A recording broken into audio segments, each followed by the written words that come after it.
America ಅಧ್ಯಕ್ಷ Donald Trump ದಿನಕ್ಕೊಂದು ಹೇಳಿಕೆ ಕೊಡುವ ಮೂಲಕ ಆಧುನಿಕ ತುಘಲಕ್ ಎಂಬ ಹೆಸರನ್ನ ಪಡೆದುಕೊಳ್ಳುತ್ತಿದ್ದಾರೆ.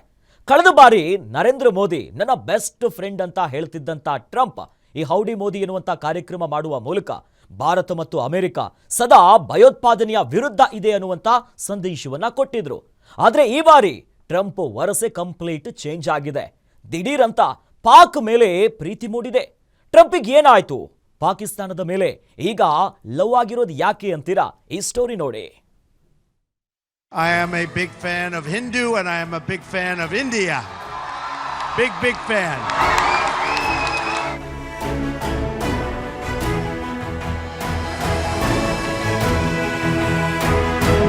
Well, I stopped a war between Pakistan. I love Pakistan. I think Modi is a fantastic man. I spoke to him last night. We're going to make a trade deal with Modi. ಇದು Trump ಈ ಹಿಂದೆ ಹೇಳಿದ ಹಾಗೂ ಇಂದು ಹೇಳಿರುವ ಹೇಳಿಕೆಗಳು. ಭಯೋತ್ಪಾದನೆಯ ವಿರುದ್ಧ ನಮ್ಮ ನಿಲುವು ಅಚಲ, ನಾವು ಸದಾ ಭಯೋತ್ಪಾದಕ ವಿರುದ್ಧವೇ ಇದ್ದೇವೆ ಎಂದು ಟ್ರಂಪ್ ಬಡಾಯಿ ಕೊಚ್ಕೊಳ್ತಿದ್ದ.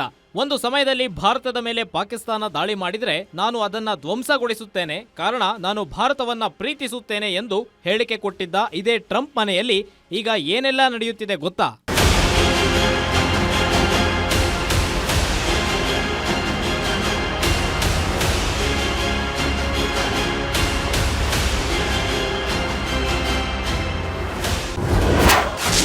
ಉಗ್ರರಿಗೆ ನೀರೆರೆದು ಬೆಳೆಸಿದವ ವೈಟ್ ಹೌಸ್ನಲ್ಲಿ ಉಂಡೆದ್ದ. ಟ್ರಂಪ್ ಜೊತೆಯೇ ಆಸಿಮ್ ಮುನೀರ್ ಭರ್ಜರಿ ಭೋಜನ. ನಾವು ಸದಾ ಭಯೋತ್ಪಾದನೆಯ ವಿರುದ್ಧವಿದ್ದೇವೆ ಎಂದು ಟ್ರಂಪ್ ಹೇಳಿಕೆ ನೀಡುತ್ತಿದ್ರು. ಈಗ ಅದೇ ಉಗ್ರವಾದವನ್ನ ಹುಲುಸಾಗಿ ಬೆಳೆಸಿ ಅಲ್ಲಿ ಬೆಳೆದ ವಿಪರ್ಯಾಸಗಳನ್ನ ಭಾರತಕ್ಕೆ ಕಳುಹಿಸಿ ಪಹಲ್ಗಾಮ್ನಲ್ಲಿ ಮಾರಣ ಹೋಮವನ್ನೇ ಸೃಷ್ಟಿಸಿದವರನ್ನ ಅಮೆರಿಕ ಎತ್ತಿ ಅಪ್ಪಿ ಮುದ್ದಾಡುತ್ತಿದೆ. ಪಹಲ್ಗಾಮ್ ದಾಳಿಗೆ ಮುಂಚೆಯೇ ಈ ಮುನೀರ್ ಪಾಕ್ನಲ್ಲಿ ಇಲ್ಲಸಲ್ಲದ ಮಾತು ಆಡಿದ್ದ. ಈ ಹೇಳಿಕೆ ಬೆನ್ನಲ್ಲಿಯೇ ಪಹಲ್ಗಾಮ್ ದಾಳಿ ನಡೆದಿತ್ತು.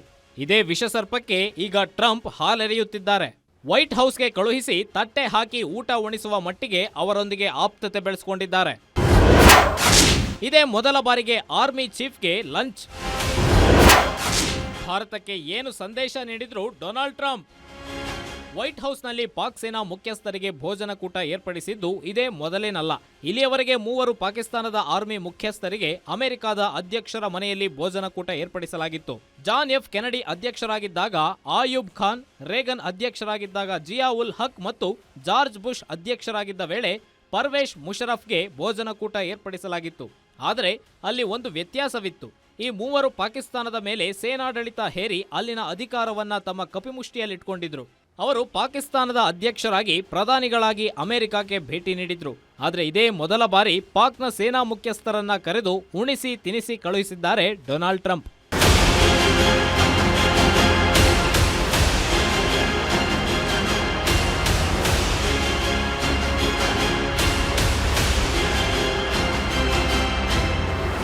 ಸದ್ಯ ಟ್ರಂಪ್ಗೆ ದಿಢೀರಾಗಿ ಪಾಕಿಸ್ತಾನದ ಮೇಲೆ ಹಿಂದೆಂದೂ ಇಲ್ಲದ ಪ್ರೀತಿ ಹುಟ್ಟಿದೆ. ಭಯೋತ್ಪಾದನೆಯಿಂದ ಪಾಕಿಸ್ತಾನವೇ ನರಳುತ್ತಿದೆ, ಅಲ್ಲಿನ ಪ್ರಜೆಗಳು ಸಾಯುತ್ತಿದ್ದಾರೆ ಎಂದು ಅಮೆರಿಕದ ಸೇನೆಯ ಕಮಾಂಡರ್ ಹೇಳುವ ಮಟ್ಟಿಗೆ ಪಾಕ್ ಮೇಲಿನ ಪ್ರೀತಿ ಅಮೆರಿಕಕ್ಕೆ ಜಾಸ್ತಿಯಾಗಿದೆ. ಇದನ್ನು ಭಾರತ ಹೇಗೆ ಸ್ವೀಕರಿಸಲಿದೆ?